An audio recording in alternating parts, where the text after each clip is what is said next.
41वें संयुक्त प्रारंभिक प्रतियोगिता पीटी परीक्षा जो आपको 6/10/1996 को हुआ था, उसमें कुछ क्वेश्चन है कि भारत में चेरापूंजी कहाँ स्थित है। मेघालय में।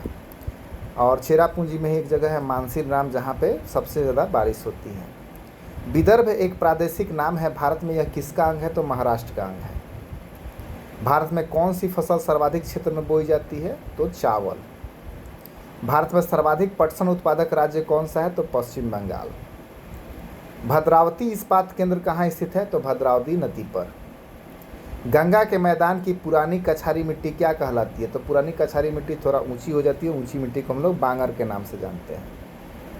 भारत के अतिरिक्त कहाँ प्रायद्वीपीय पर्वत निर्मित हुए हैं? तो पेलियोजोइक महाकल्प में। पेलियोजोइक महाकल्प में।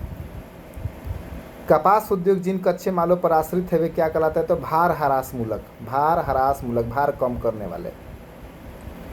विश्व का वृहत्तम डेल्टा किनके द्वारा निर्मित होता है? तो गंगा और ब्रह्मपुत्र के द्वारा। वृहत्तम का मतलब है सबसे बड़ा। विश्व की सर्वाधिक लंबी पर्वत श्रृंखला कौन सी है? तो एंडीज पर्वत श्रृंखला। सौर मंडल का सर्वाधिक गर्म ग्रह कौन सा है? तो शुक्र। एक दिन और मैंने इसके शुक्र के बारे में चर्चा किया था, इसके और भी कई सारे नाम भी बताए थे मैंने। पृथ्वी को सूर्य की परिक्रमा करने में कितना समय लगता है? तो 365.25 दिन। पृथ्वी पर घने वन अधिकतर कहाँ मिलते हैं? तो विषुवत रेखा के पास। सबसे ज़्यादा घना वन कहाँ मिलेगा? तो विषुवत रेखा के पास। जिस तारा मंडल के तारे ध्रुव तारे की ओर संकेत करते हैं वह कौन सा है? तो सप्तर्षि। सभी आदमी जानते हैं कि सप्तर्षि किधर इंडिकेट करता है? तो ध्रुव तारा को। पृथ्वी की सतह का वह भाग जो पानी से ढका है लगभग कितना है? तो 40 से 50 किलोमीटर। सतह से 40 से 50 किलोमीटर तक वह पानी से ढका मिलेगा। पृथ्वी पर मरुभूमि होने की संभावना सबसे अधिक कहाँ है? तो 23 डिग्री अक्षांश पर। भारतीय संविधान की 10वीं अनुसूची का संबंध किससे है? तो दल बदल से। दल बदल पर निषेध लगाया गया था, रोका गया था। नहीं तो ऐसा होता था कि पार्टी किसी के नाम पे, कोई भी एमपी एमएलए किसी नाम पे जीतता था उस पार्टी के तरफ से, और जीतने के बाद पार्टी बदल देता था। राष्ट्रपति द्वारा राज्यसभा में कितने व्यक्ति मनोनीत किए जाते हैं? तो 12। आम चुनाव में मतदान की आयु 21 वर्ष से घटाकर 18 वर्ष कौन से संविधान संशोधन में किया गया था? तो 61वें संविधान संशोधन में। संविधान में मंत्रिमंडल शब्द का प्रयोग एक ही बार किया गया है। कहाँ किया गया है? तो अनुच्छेद 352 के 3 में। 352 के 3 में। हालांकि 352, 356 और 360 आपातकाल से संबंधित है। उसी आपातकाल में 352 के 3 में कैबिनेट शब्द का, ये मंत्रिमंडल शब्द का प्रयोग किया गया है। भारतीय संविधान के अनुसार राज्यों की विधायिका में कौन सम्मिलित होता है? तो राज्यपाल होता है, विधानसभा होता है और विधान परिषद, जहां इसका अस्तित्व है। विधान परिषद का अस्तित्व सब जगह नहीं है, 6 ही जगह पर है। कमेंट बॉक्स में आप लोग बताइएगा कि वो 6 राज्य कौन कौन है जहां पर विधान परिषद है। तो अगर विधान परिषद है तो उसके सदस्य भाग लेंगे, विधानसभा भाग लेगा और राज्यपाल जो है वह भाग लेगा। संघीय मंत्रिपरिषद के मंत्री किसके प्रति उत्तरदायी होते हैं? तो लोकसभा के प्रति।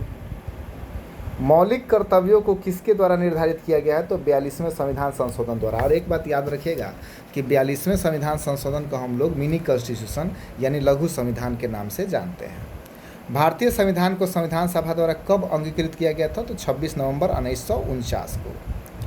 भारतीय संविधान का 73वां संशोधन क्या प्रावधान करता है? तो पंचायत चुनावों को आदेशात्मक तथा लोकसभा एवं विधानसभा चुनाव के समकक्ष बनाना।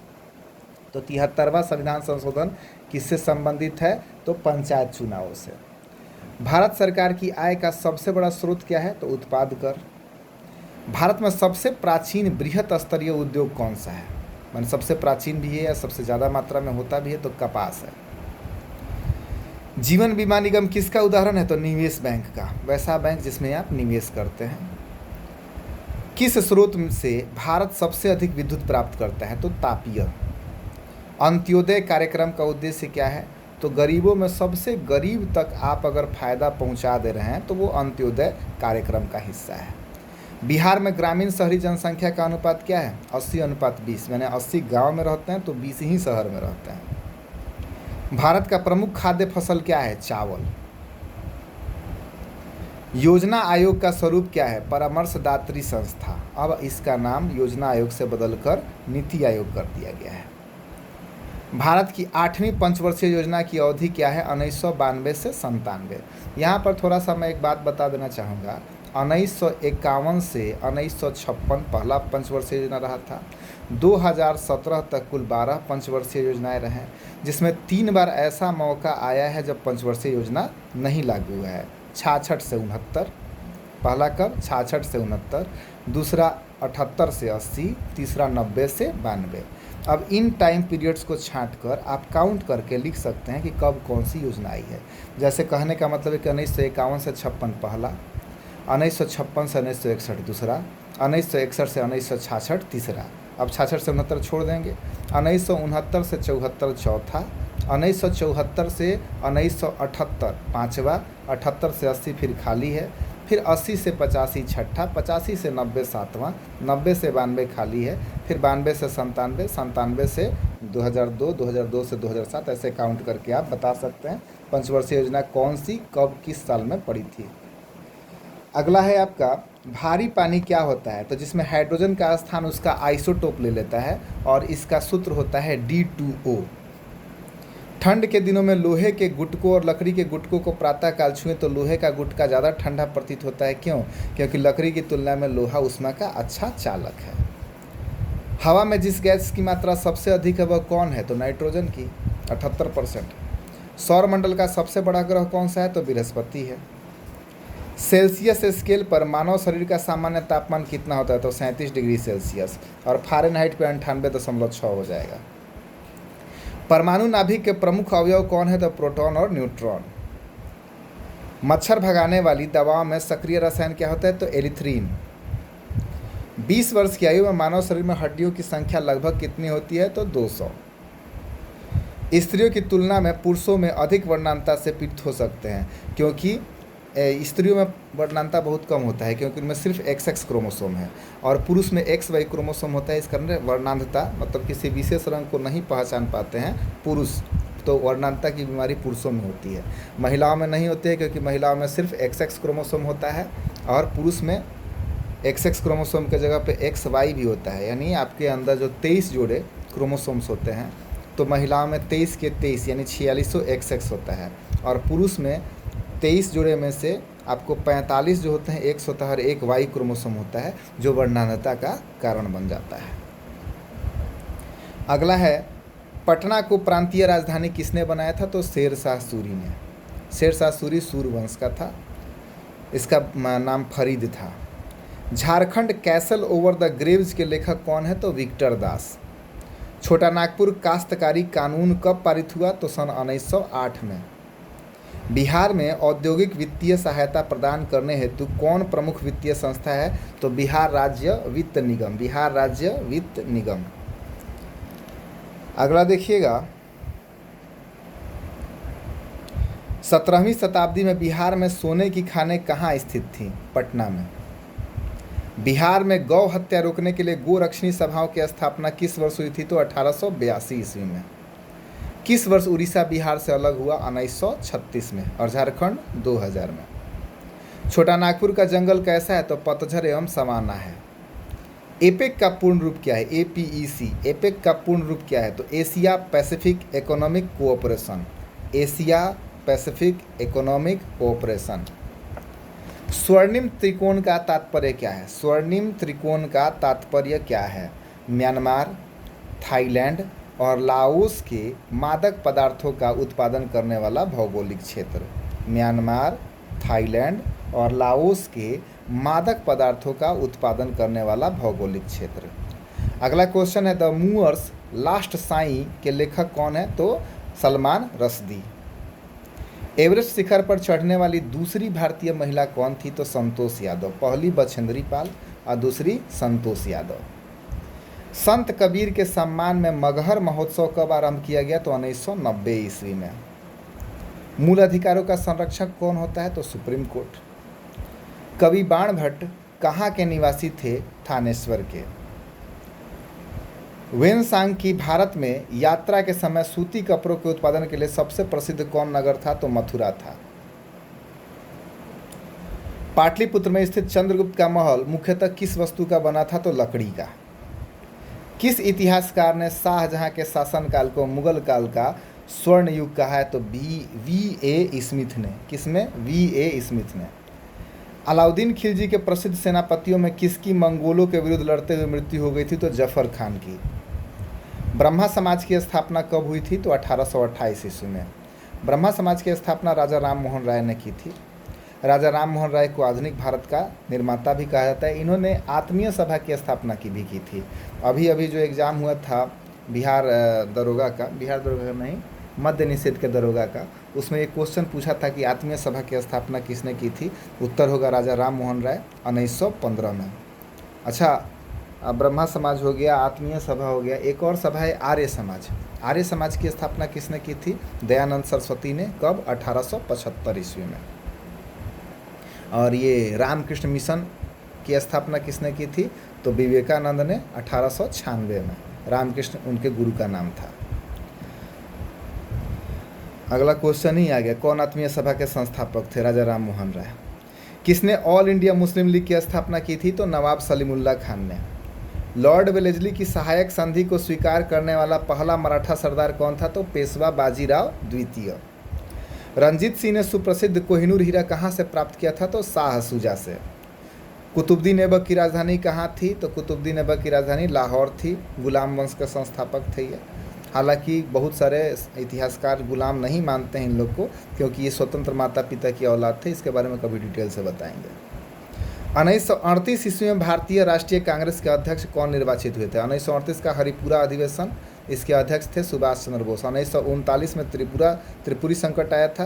त्रिपुरी में भी इन्हीं को अध्यक्ष चुना गया था। पट्टाभी सीतारामैया को इन्होंने हराया था। बाद में गांधी जी के विरोध के चलते इन्होंने इस्तीफा दे दिया था। और त्रिपुरी संकट से किसने बचाया? तो डॉक्टर राजेंद्र प्रसाद ने। उसके बाद अध्यक्ष वही बने थे। स्वामी विवेकानंद ने रामकृष्ण मिशन के लिए भी क्वेश्चन हुआ। रामकृष्ण मिशन की स्थापना कब की थी? तो 1896 ईस्वी में। रॉलेट एक्ट का भारतीय राष्ट्रीय कांग्रेस ने विरोध क्यों किया? क्योंकि इसने वैयक्तिक स्वतंत्रता को कम कर दिया था। द्वितीय गोलमेज सम्मेलन किस प्रश्न पर असफल रहा? सांप्रदायिक प्रतिनिधित्व पर। रैमजे मैकडोनाल्ड जो था वह सांप्रदायिक प्रतिनिधित्व की मतलब क्या का पेशकश किया था, जिसका सभी लोगों ने विरोध किया, गांधी जी ने विशेषकर। इसके कारण से क्या हुआ? ये द्वितीय गोलमेज सम्मेलन असफल हो गया। कम्युनल अवार्ड इसको कहा जाता है। किसने बंगाल में द्वैध शासन प्रणाली को समाप्त कर दिया? वारेन हेस्टिंग्स ने। भारत छोड़ो प्रस्ताव पारित होने के बाद गांधी जी को कहाँ कैद किया गया? आगा खां पैलेस में।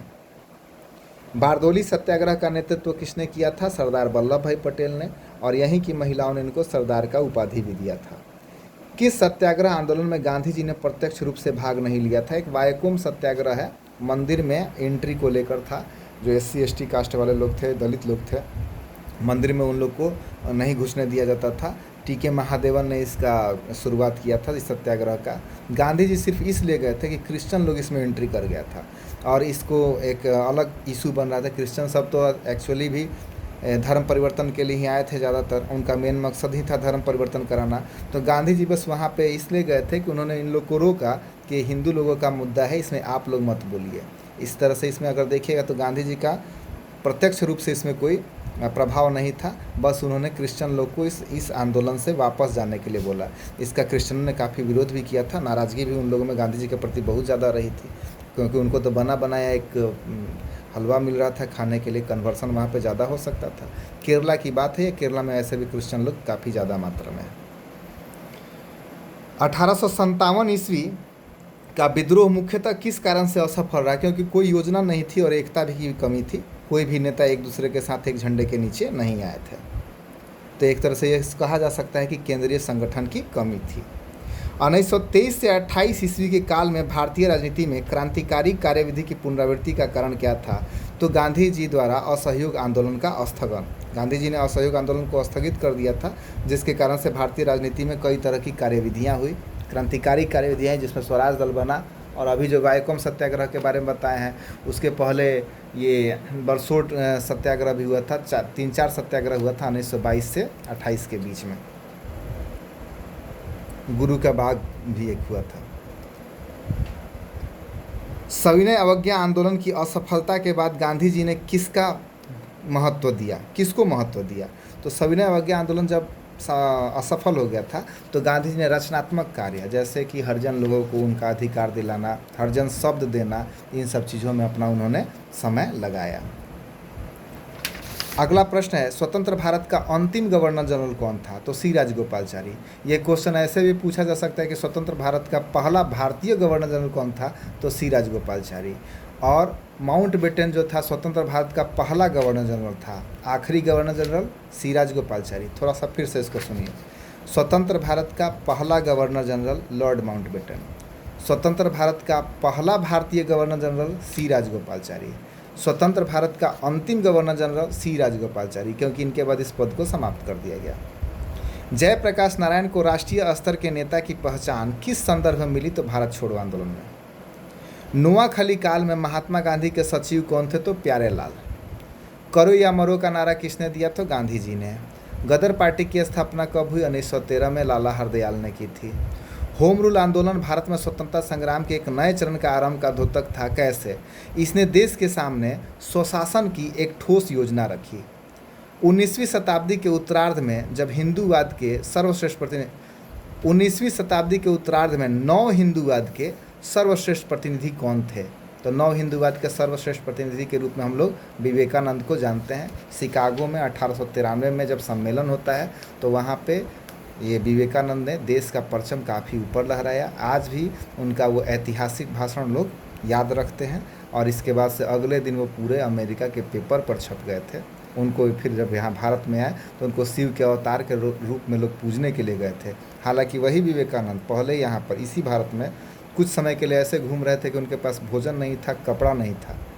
वही विवेकानंद जब बाहर जाते हैं शिकागो में अपने भाषण से, अपने विद्वता से लोगों को प्रभावित कर देते हैं, तो उन्हीं विवेकानंद के लिए लोग स्टेशन पे खड़े हो जाते हैं उनको माला पहनाने के लिए और उन्हें शिव का रूप मानते हैं।